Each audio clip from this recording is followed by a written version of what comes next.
Buenos días. Que el Señor les continúe bendiciendo. Gracias a Dios por este privilegio de estar entre ustedes. No lo digo como frase de cajón, sino porque lo siento así.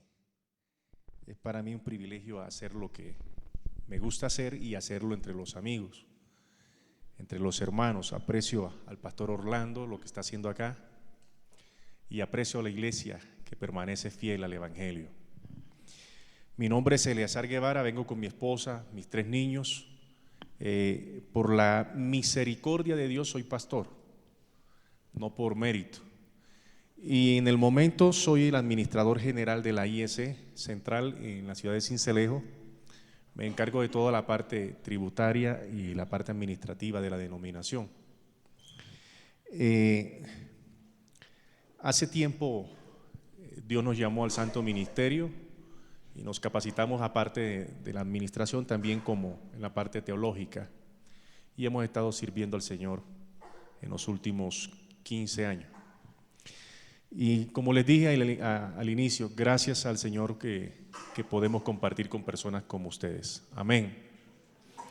Entonces quisiera invitarles para compartir la palabra, pero quisiera robarle, abusando de su tiempo, que incline su rostro nuevamente y solamente le diga al Señor: háblame en esta mañana por la palabra. Que esa sea su única petición: háblame por la palabra.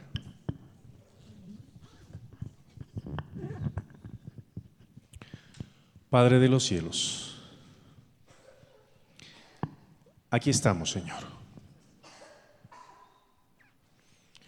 pidiéndote que nos hables a través de tu palabra.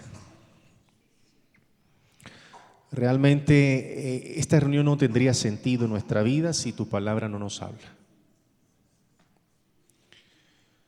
Y Padre, yo puedo en el Espíritu sentir que cada persona aquí presente, Señor, tiene una expectativa con la palabra cada domingo. Porque también siento el cansancio de la semana, el trajín, del estudio, de las labores. Y por eso el refrigerio cada domingo lo encuentran en tu palabra, Señor. Por eso te pido, Señor, que tengas misericordia de mí en estos momentos y me puedas usar para traer una palabra fresca de aliento a cada persona aquí presente. Te pedimos nuevamente, Señor, háblanos a través de tu palabra. Amén. Quisiera hablarles en esta mañana, el título de la enseñanza es cuando la crisis se convierte en bendición. Cuando la crisis se convierte en bendición. Y quisiera invitarle al libro de Éxodo, en el capítulo 15, vamos a leer del versículo 22 al versículo 27.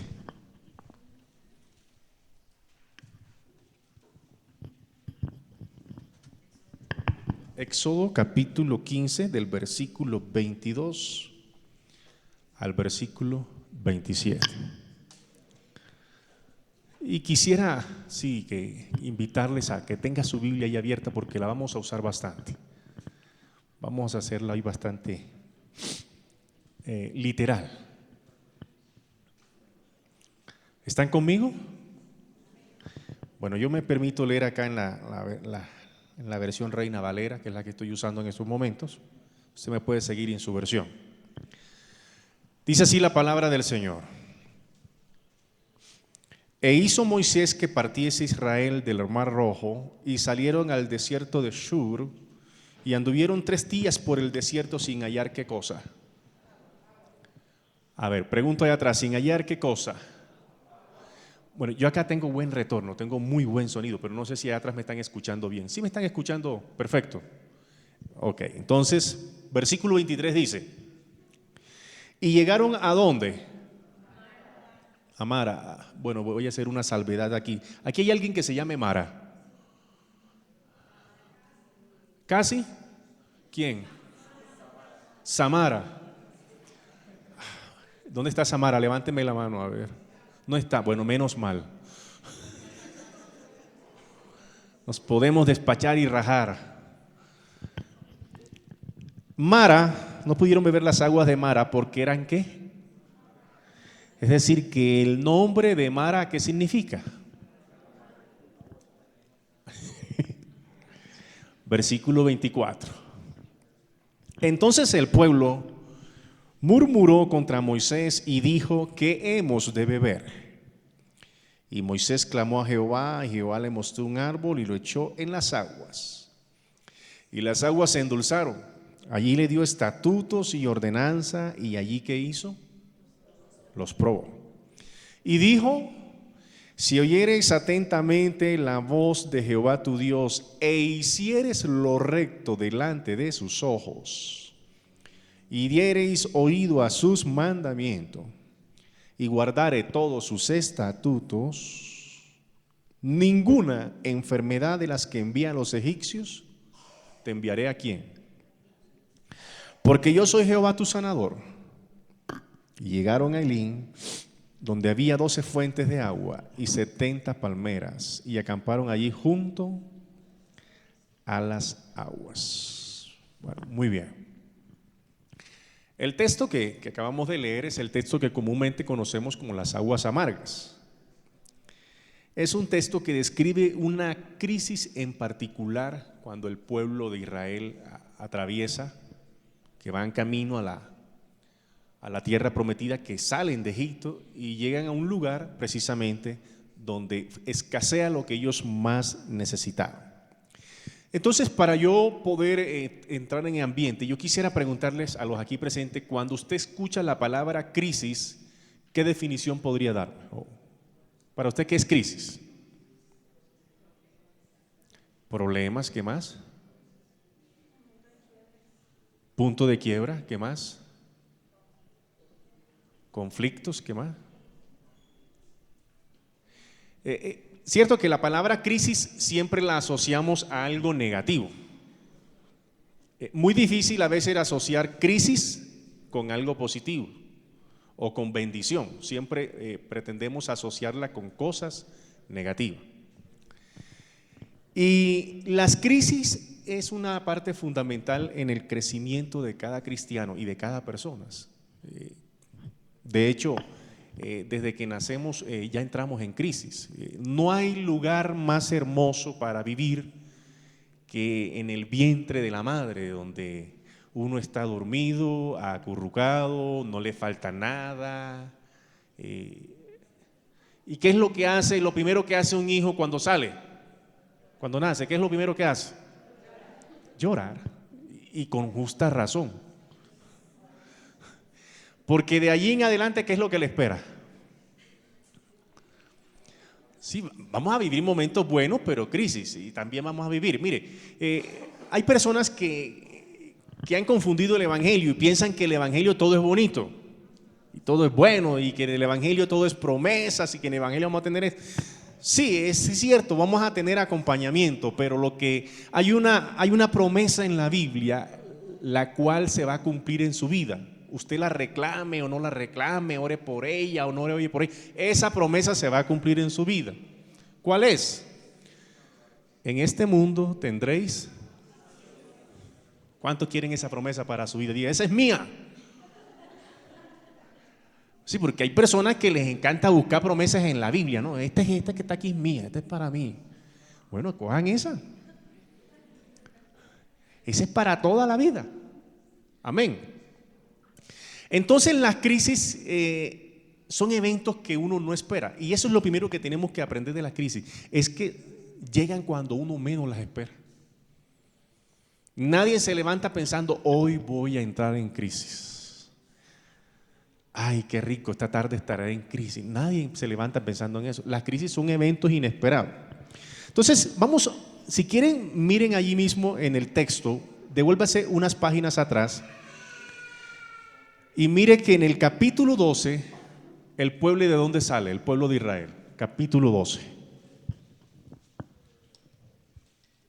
Capítulo 12, ¿de dónde sale el pueblo?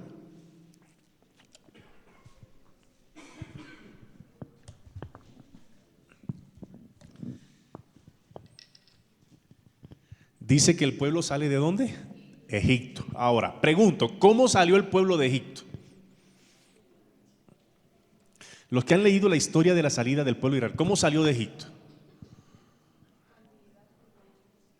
Salieron de esclavitud, pero cuando salieron, dice el texto, que las egipcias estaban tan encartadas con los israelitas que le daban sus joyas, sus prendas, salieron bendecidos, con el bolsillo como cachetón, ¿no? Así que ellos salen de Egipto bendecidos, empiezan a conocer al Dios de la victoria. En el capítulo 13, Dios le coloca la columna de fuego para que los alumbrase en la noche, y en el día que les coloca una nube, es decir, que caminaban en la sombrita. Es decir, que Dios, ¿cómo los llevaba? Consentidos. ¿Cómo más? ¿Cómo se dice aquí? En la buena. En la costa se dice pechichones. Cuando llegan al capítulo 14, el pueblo de Egipto viene persiguiéndoles y ellos llegan frente al Mar Rojo. ¿Y qué hace Moisés? Ora. ¿Y qué sucede con el Mar Rojo? Y en el capítulo 15 inician con qué cosa, con el canto de Moisés y María, donde está la famosa canción aquella que hemos cantado mucho, echó a la mar quien los perseguía los carros del faraón. Esa canción se dice que es una de las máximas expresiones de alabanza de un pueblo agradecido. Es decir, que el pueblo de Israel en su chip, en su disco duro, no tenían registrado a un Dios que los probara y que los hiciera pasar por la escasez.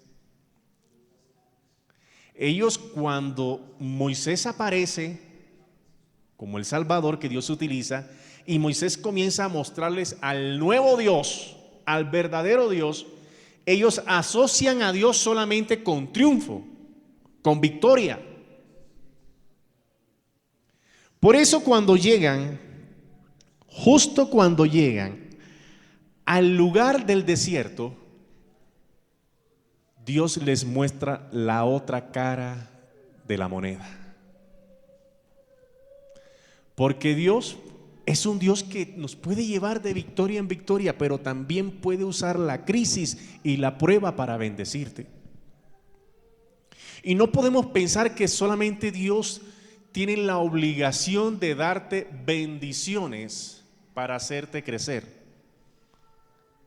Inclusive a veces te va a quitar y te va a hacer vivir con menos, precisamente para hacerte crecer. Entonces es cuando llegamos al versículo 22, ahora sí miremoslo detenidamente. Y salieron al desierto de Shuria y anduvieron 3 días por el desierto sin hallar qué cosa. ¿Y qué era lo que más necesitaban ellos? Entonces es paradójico, ¿no? Que si andan con el Dios grande y poderoso que acababa de dividir el Mar Rojo para que ellos pasaran, algo tan elemental como el agua no lo encuentran. Y aquí llega entonces, y el mismo texto nos muestra la posición de lo que es el líder centrado en Dios, cómo maneja la crisis, y la posición del inmaduro de cómo manejan la crisis. Versículo 24, ¿qué hizo el pueblo inmaduro? Murmuró. Miren, mis hermanos, en medio de la crisis es cuando conocemos cuánto conocemos a Dios. El inmaduro en medio de la crisis lo primero que hace es murmurar, culpar a otros.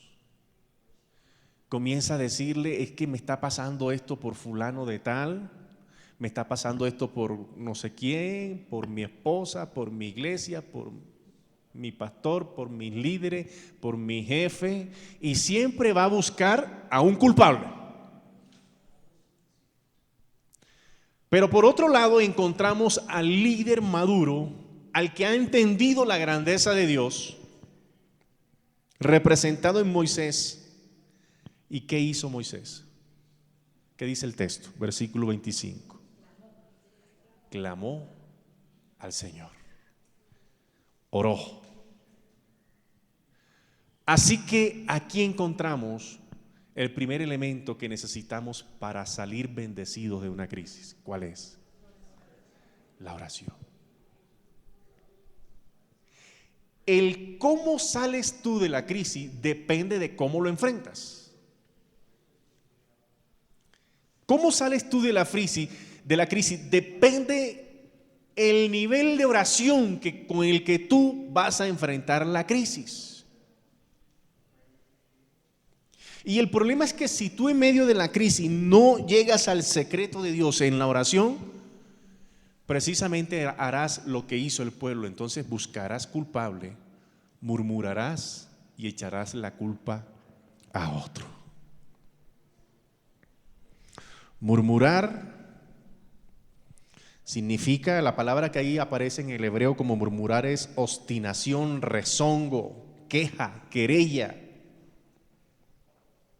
Quejarse con indignación. Acababan de atravesar, o sea, ahí en esos momentos se les olvidó todo lo que Dios había hecho. Los había sacado de Egipto, les había hecho atravesar el Mar Rojo, les había colocado una nube, les había colocado una columna de fuego. En esos momentos se les olvidó hasta el cántico que habían cantado unos días atrás.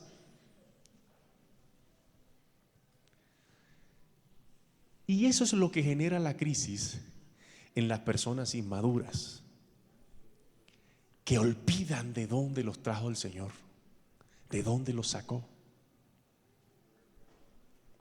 que olvidan la grandeza de Dios en su vida. Pero cuando tú oras, tú recibes una dirección específica. La crisis genera una dirección específica. Dice el versículo 25 que Jehová le mostró ¿qué cosa? Un árbol. ¿Cuántos árboles le mostró? ¿Les mostró un bosque? ¿Les mostró muchos árboles? ¿Qué les mostró? Eso se llama dirección específica. Y luego que tú recibes la dirección específica, sigue la parte más importante. Aquí yo quiero hacer una pregunta. ¿Cuántos creen que la oración lo cambia todo? Se equivocaron, mis hermanos. Si usted ora y se queda orando, la oración es para recibir dirección. Luego, ¿qué tengo que hacer? Actuar. Por ejemplo, si usted ve venir un carro que lo va a atropellar, póngase a orar. Póngase a orar y verá que nos pone a tomar café a toditos.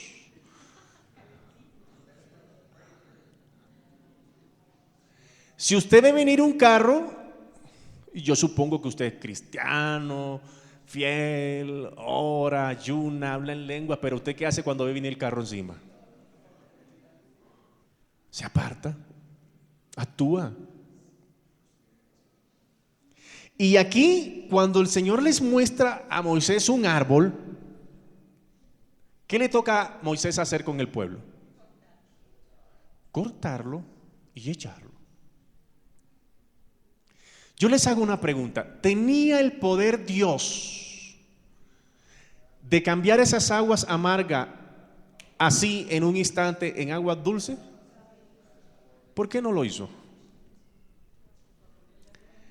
Porque Dios jamás hará por ti lo que a ti te corresponde hacer. Y Dios no es el Dios que patrocina la pereza, la flojera.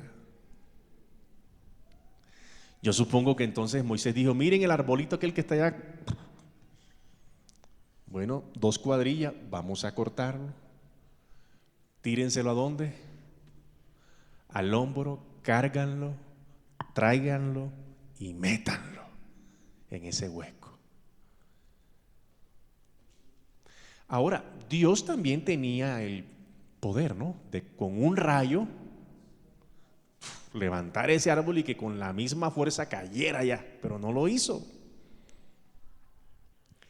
Y lo que a mí me llama la atención es que a veces nosotros pensamos que Dios va a obrar de manera milagrosa e instantánea en las crisis de nuestra vida. Y déjeme decirle que si usted sigue esperando esa clase de milagros, se le va a demorar un poquito más.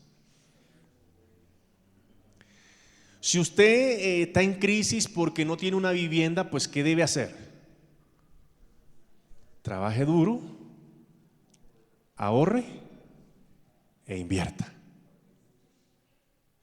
Si usted mañana quiere tener unos ingresos y está joven y todavía puede estudiar, ¿qué debe hacer ahora?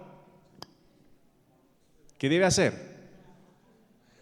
Trabaje duro y estudie. Pero hay milagros que no suceden así. Yo no he visto esa clase de milagro en ninguna parte. Que ay, yo quería una casa y de repente empezaron a crecer los ladrillos así, llegaron al techo y se pintó y el Señor me la dio. ¿Cuántos han visto ese milagro?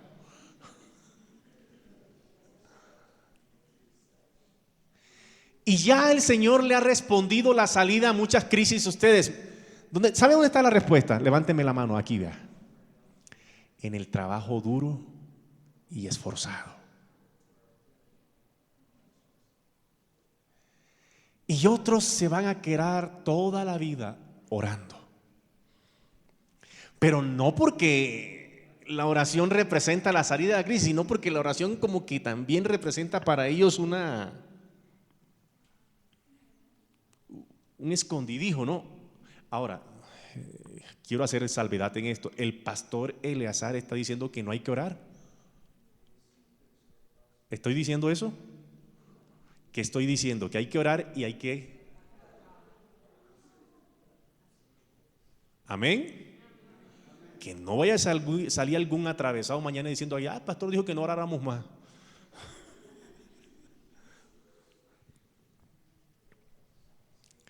En Lucas 11, versículo 9 dice, yo os digo, pedid y se os dará, buscad y hallaréis, llamad y se os abrirá, porque todo aquel que pide recibe y el que busca halla y el que llama se le abre. Así que ante las crisis, cuando tú recibes una dirección específica, tienes que actuar. No puedes esperar que el Señor entonces, ya después que te dio la dirección, tú te vas a quedar allí esperando que Él también te resuelva todo. Miren, mis hermanos, gracias a algunas crisis, muchos de ustedes están aquí hoy y han conocido al Señor. Y la crisis puede convertirse en tu vida en la más grande bendición. En ese punto de inflexión, punto de quiebra, donde te tocó pensar diferente, cambiar la estructura mental, en tomar decisiones y poder salir adelante. A muchos de nosotros la crisis nos ha tocado enfrentarla y luego que la enfrentamos con tenacidad nos dimos cuenta, gracias a Dios por esa crisis, porque si no jamás hubiese alcanzado lo que hoy he alcanzado. Así que cuando ellos reciben la dirección específica, el Señor le dice, entonces tomen ese árbol, échenlo a las aguas. ¿Y qué pasa con las aguas? Se endulzan. Pero cuando tú oras al Señor y recibes dirección específica, el Señor también te da condiciones precisas. Versículo 25, mire lo que dice. allí les dio ¿qué cosa? Estatutos y ordenanza, y allí ¿los qué? Probó. ¿Y sabe qué significa probar allí? El término en hebreo que más se asemeja a probar allí es examen.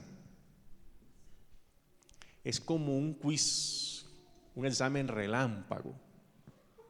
Como cuando usted está en clase, ¿no? Y llega de repente el profesor y dice, bueno, saquen una hojita, vamos a evaluarlo a ver cómo están. El que está preparado, ¿qué hace? Ya tiene la oportunidad de subir el promedio, pero el que está, ¿qué hace? Se angustia, se queja, murmura y hasta le reviran al profesor. Pero ¿cómo así, profe? Si usted no avisó. Y usted sabe que el Señor también nos prueba a nosotros. El Señor a veces llega a la casa y dice, sáquenme una hojita que les voy a hacer un cuisecito ahí a ver cómo estamos. Vamos a empezar por el cuisecito de la economía.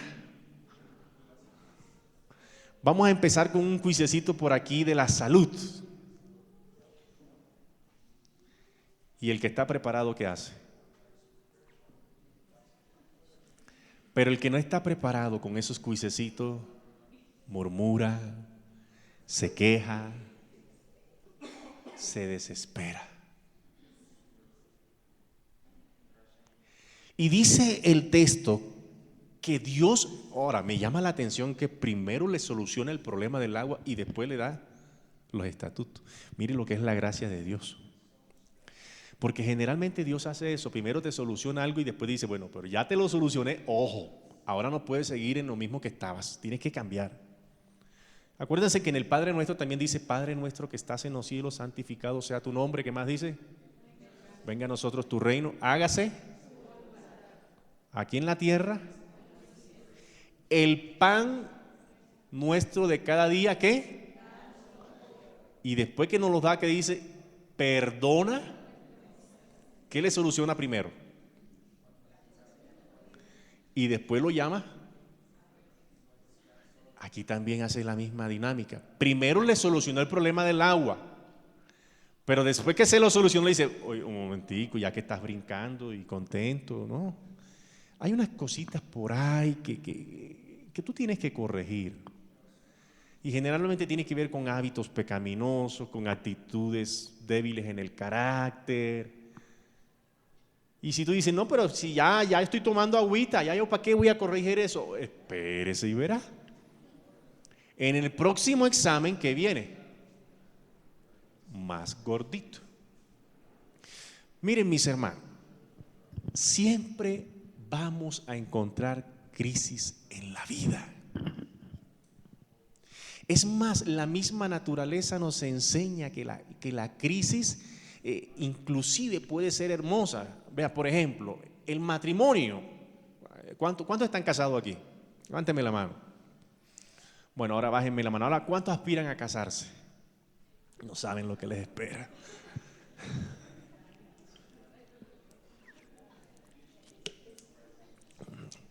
El matrimonio es una crisis, pero sabrosa. Uno sale del hotel de papá y mamá, donde no paga nada, donde se levanta tarde, a encontrarse ahora con otra persona diferente, a rendirle cuenta, a pedir permiso y a partir todo lo que tengo. ¿Eso qué es? Y sin embargo ahí los ve usted bonito, decoran la iglesia, se gastan un furgo de plata porque van por una crisis. Y hasta compran unos anillos y los llevan. Con esto sello mi crisis.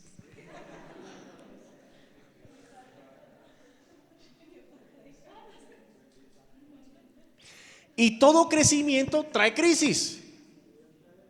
Los que tenemos niños, ¿a cuántos les gusta que sus niños crezcan sanos y fuertes? Pero una vez crezcan sanos y fuertes, ¿qué pasa con la ropita? ¿Y qué hay que hacer? ¿Y cuántos les encanta gastarse la plata pagando servicio y comprando ropa para otro?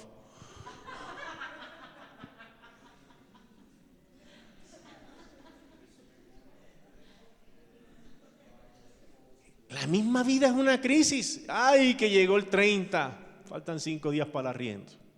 Ay, que llegó el recibo de la luz, que ya recibí el agua, del gas, del teléfono. Y de repente llega la señora y no hay mercado. Y aparecen los 2 chinitos y papi, mire, el pantalón ya me queda aquí, como dicen aquí, marranero. Saltacharcos. Y usted feliz, ¿sí o no? Todo crecimiento trae crisis. Todo paso a otro nivel trae crisis. Hay que saberlo enfrentar a la manera de Dios, en oración y con madurez. La única forma que usted pueda vivir aquí en la tierra sin estar en crisis es 2 metros bajo tierra con 4 tablitas de caracolí.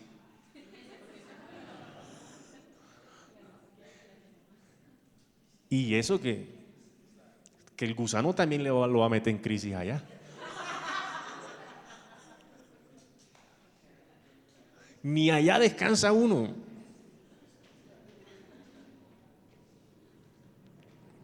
Entonces el Señor le dice al pueblo: mire pueblo, los acabo de sacar de esta crisis, pero les voy a dar estatutos y ordenanza. Y los probó y les dijo: y voy a ir más allá. Si ustedes cumplen todo lo que yo les estoy pidiendo, entonces le voy a dar la encima, o como dicen en la costa, la ñapa. ¿Y cuál era la ñapa que les iba a dar? Ninguna enfermedad de las que envié a los egipcios te enviaré a ti, porque yo soy Jehová, tú, ¿qué? Ellos necesitaban era agua, pero miren, el Dios que nosotros tenemos, el Dios de la gracia, nos da más de lo que nosotros pedimos. Ese es el Dios que yo conozco. Ellos pidieron agua y Él les soluciona el problema del agua, pero aparte de eso les dice: bueno, ahora les voy a dar esos estatutos, y aparte del agua, la enfermedad que ustedes vieron que les dio allá a los egipcios, ninguna le va a dar a ustedes si cumplen los estatutos. Y aparte de eso, le da otra encima más grande. Como diríamos en la costa, una ñapa más grande, la reñapa. ¿Cuál es? Dice que llegaron a Elín, donde había no una, ni 2, ni 3, sino ¿cuántas? ¿Y cuánto necesitaban ellos? Y la encima, ¿qué más les da? 70 palmeras. A ver, no sé si aquí sucedió eso, pero cuando yo crecí en la costa, a mí me mandaban a comprar a la tienda, ¿no? Vaya a comprar 2 libras de azúcar y pida la ñapa, porque eso lo enseñaban en casa. Y yo iba y compraba el azúcar y pedía la ñapa. ¿Y qué le daban? Confite, un boloncho, ¿qué más? A veces le daban un pedacito de panela. Y cuando la cosa estaba buena le daban un banano. Aquí no se usaba eso en Bogotá. La encima, en la panadería. Sí, a mí. Sí, porque ayer me dieron encima a mí. Una mogolla. Estaba maluquita, pero me la dieron. Pero mire, el Dios que nosotros tenemos, la encima es más grande que lo que uno pide. Usted nunca fue a comprar 2 libras de arroz y le encimaron un bulto de azúcar. ¿Cierto que no? O iba a comprar un cuarto de manteca, como decían en la y le daban 2 libras de carne. No. Pero nuestro Dios sí es así. Que nosotros pedimos algo y nos lo soluciona y luego nos da algo más grande todavía de lo que nosotros pedimos. Ese es el Dios que yo conozco. Así que en medio de la crisis, tu decisión es cómo vas a salir. Si vas a salir bendecido o vas a salir amargado. Y tienes que comenzar a enfrentarla en oración. Y cuando la enfrentas en el secreto de la oración, entonces recibes dirección. Y después que recibes la dirección, tienes que actuar. Y después que actúas, entonces te va a dar nuevas condiciones, nuevas cosas que debes hacer. Y debes aplicarla para vivir, para situarte, para ubicarte en algo mejor. Pero miren, aquí les tengo un trabalengua bien bonito. A veces la crisis es tan profunda que para lo único que sirve es para demostrarte que no estabas en crisis. ¿Sí cogieron el trabalengua? A veces la crisis es tan profunda que para lo que único que sirve es para demostrar que tú no estabas en crisis, sino que tú habías generado una crisis. ¿Dónde? Aquí. Pero pastor, ¿cómo así? Bueno, vamos a explicarlo con un ejemplo en la Biblia. Yo los quiero invitar al Salmo 73, todos por favor, Salmo 73.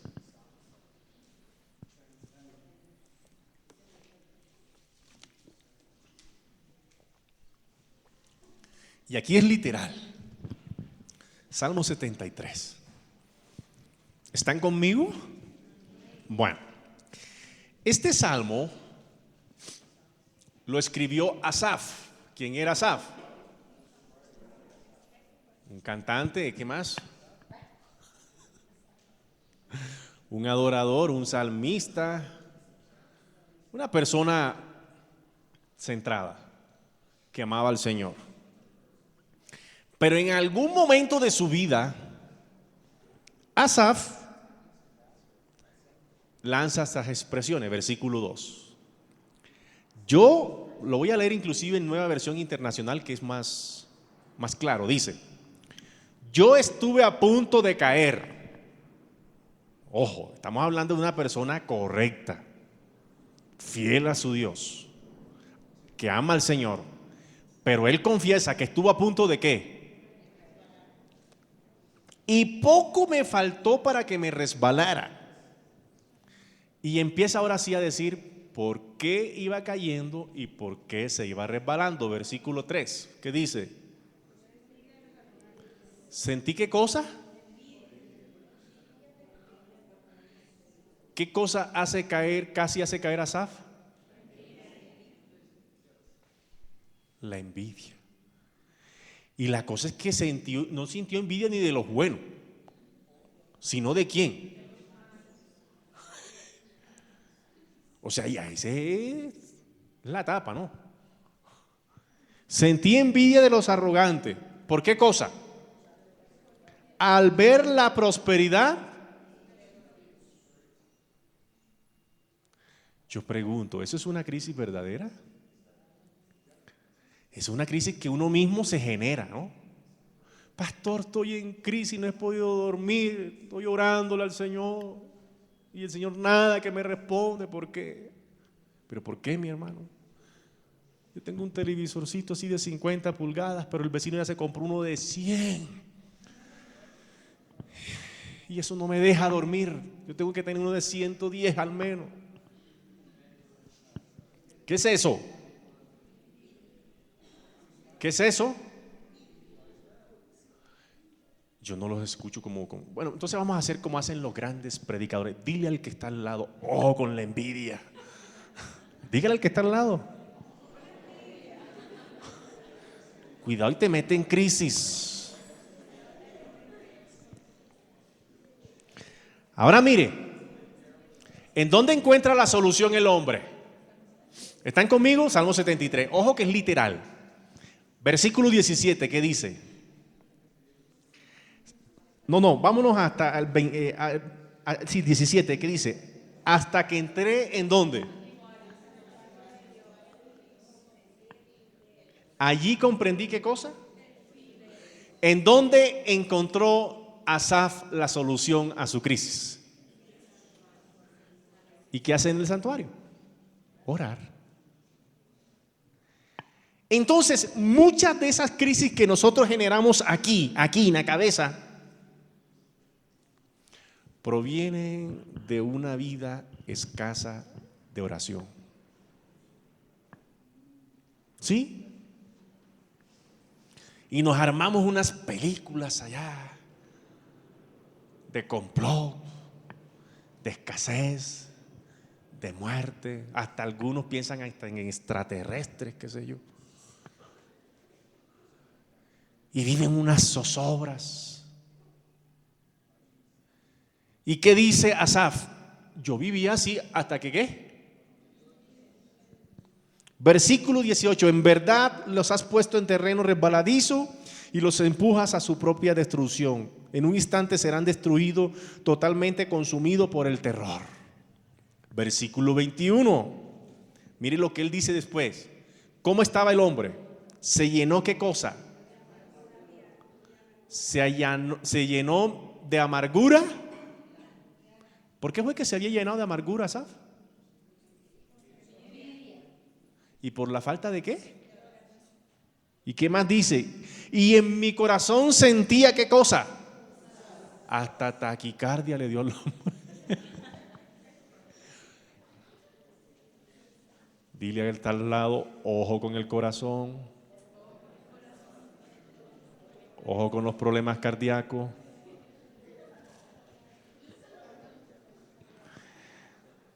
Versículo 22, ¿tan qué?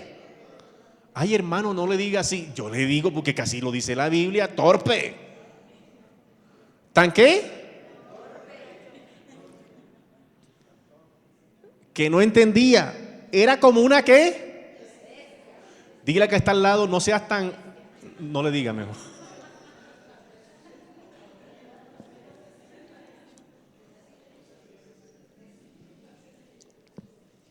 La torpeza, la envidia, la falta de oración lo hizo comportarse como un animal. Hermano, no sea tan bestia, le dijo a Asaf cuando ya después él predicaba, le decía, no sea como yo. Era como una bestia delante de ti. Con todo yo siempre estuve contigo, me tomaste de la mano derecha. ¿Me has guiado según tu consejo? Y después me recibirás en gloria. Y ahora viene, ahora sí, la conclusión de ese texto, los versículos que más me gustan. Pero para pronunciar esos versículos hay que vivir la crisis. Mire lo que dice. ¿A quién tengo yo en dónde? Si no, ¿cuántos pueden decir eso? Pero que lo digan de corazón. ¿A quién tengo yo en los cielos si no? Y fuera de ti, que se caiga lo que se caiga, que venga lo que venga, pero fuera de ti, nada deseo en la tierra. Versículo 26. Podrá desfallecer mi cuerpo y mi espíritu, pero Dios fortalece mi corazón.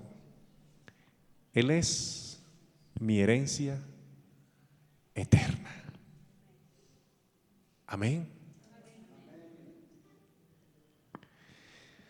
La crisis se puede llegar a convertir en la más grande bendición de tu vida. En medio de la crisis tú puedes tomar las decisiones más trascendentales que transformarán tu vida. La crisis no hay que huirle. La crisis hay que enfrentarla. Pero enfrentarla a la manera de Dios.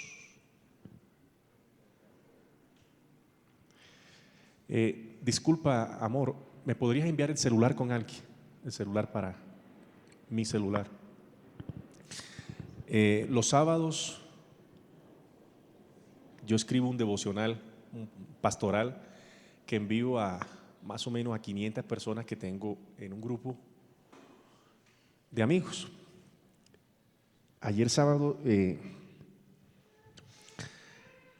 escribí este devocional y quisiera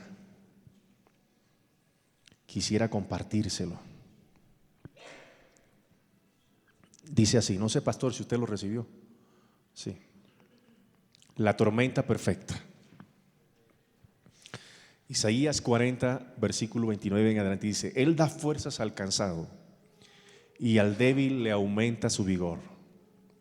Hasta los jóvenes pueden cansarse y fatigarse, hasta los más fuertes llegan a caer. Pero los que confían en el Señor tendrán siempre nuevas fuerzas y podrán volar como las águilas. Podrán correr sin cansarse y caminar sin fatigarse. Ese es el texto bíblico. Recientemente me causó admiración un artículo que estaba leyendo, el cual afirma que existe un tipo de águila que sabe cuando se acerca una tormenta, inclusive antes de que se forme. Por lo tanto, el águila volará a un sitio alto para esperar los vientos que vendrán. Cuando llega la tormenta, coloca sus alas para que el viento las agarre y las lleve por encima de la tormenta. Mientras que la tormenta está destrozando abajo, el águila vuela por encima de ella, esperando que ésta termine y nuevamente salga el sol. El águila no se escapa de la tormenta, simplemente usa la tormenta para levantarse más alto. Se levanta por los vientos que trae la misma tormenta. Si la información de este artículo es cierta, pues yo no tengo forma de comprobarla en el aire junto al águila, podríamos aprender mucho de este animal en el manejo de nuestras crisis. Pues cuando las tormentas inevitables e impredecibles de nuestra vida nos llegan, podemos pretender levantarnos por encima poniendo nuestra mente y nuestra fe en Dios. Las tormentas no tienen que pasar sobre nosotros, pues podemos dejar que el poder de Dios nos levante por encima de ellas. Quizás en algún momento sintamos que la tormenta está por encima de nosotros, pero recordemos que no son los pesos de la vida los que nos llevan hacia abajo, sino el cómo los manejamos. Así que ánimo, porque estoy convencido que finalmente tú eres más sabio y tienes mucho más valor que un águila y que podrás prepararte mejor desde ya para cuando lleguen tus tormentas, poniendo toda tu confianza y fe en el Señor. Y si en estos momentos estás atravesando lo que tú consideras la más grande de tus tormentas y tienes la sensación de que no saldrás ileso, pues todo confabula en tu contra, simplemente déjate elevar por encima de la circunstancia, hacia esas alturas de comunión con Dios, para que salga lo menos herido posible de la tormenta perfecta. La invitación en esta mañana, mis hermanos, es a enfrentar la crisis a la manera de Dios. No conozco la situación particular de ninguno aquí. No conozco qué crisis podrás estar atravesando, si económica, laboral, de seguridad, familiar, sentimental.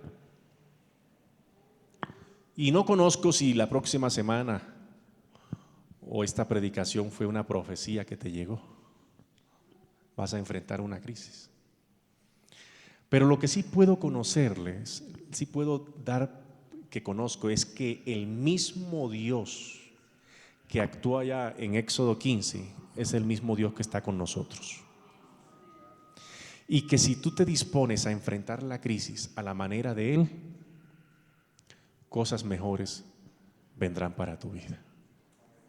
Quisiera invitarlas a que se coloquen de pie. Y si puedes, eleva una oración al Señor.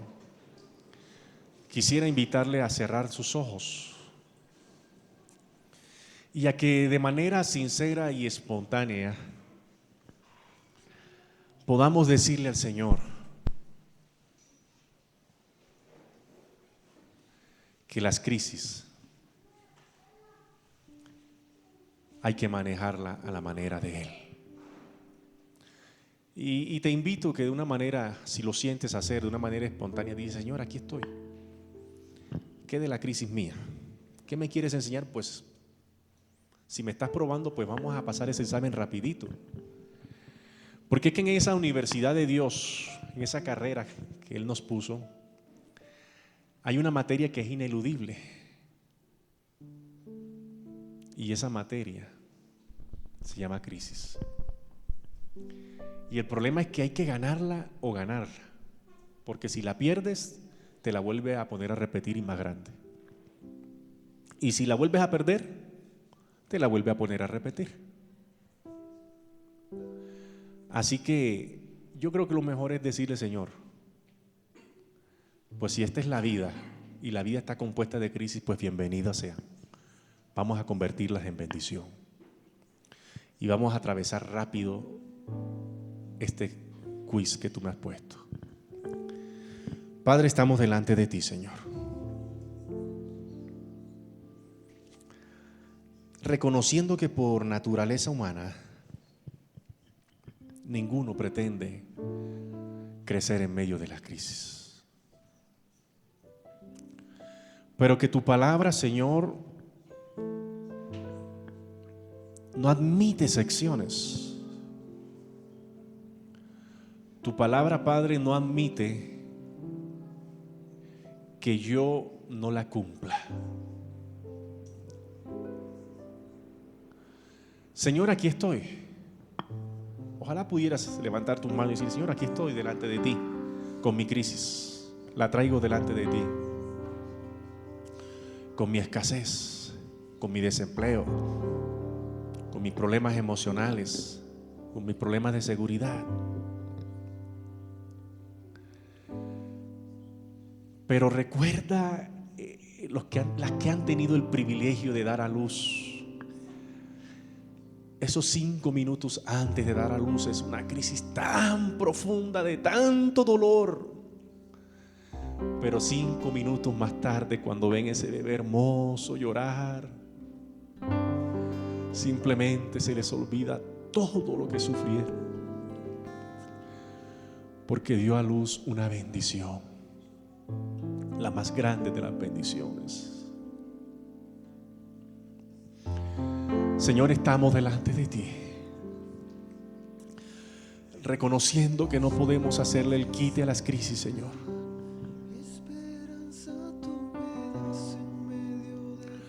Reconociendo, Padre, que en este mundo tendremos aflicción,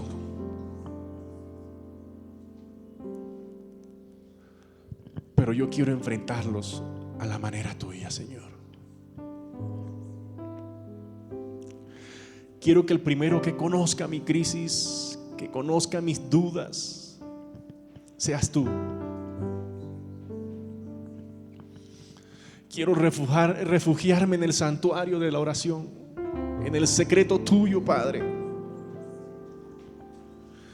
porque quiero recibir la dirección específica y la condición precisa que tú tienes para mí.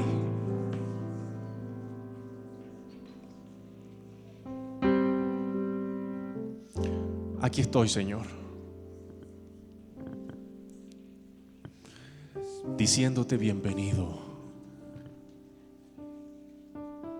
Decido enfrentar la crisis a tu manera.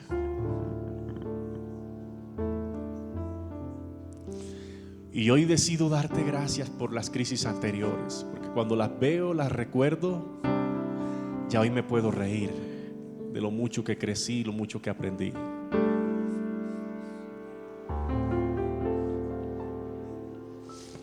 Y recordar de dónde me sacaste,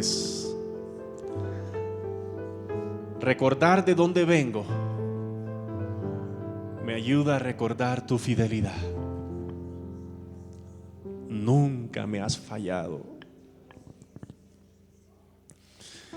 Y quisiera, Señor, en esta mañana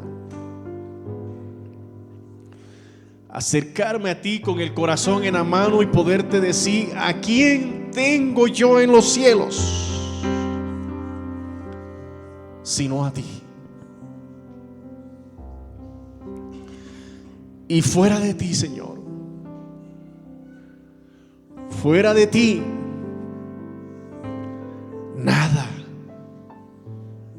nada deseo en la tierra.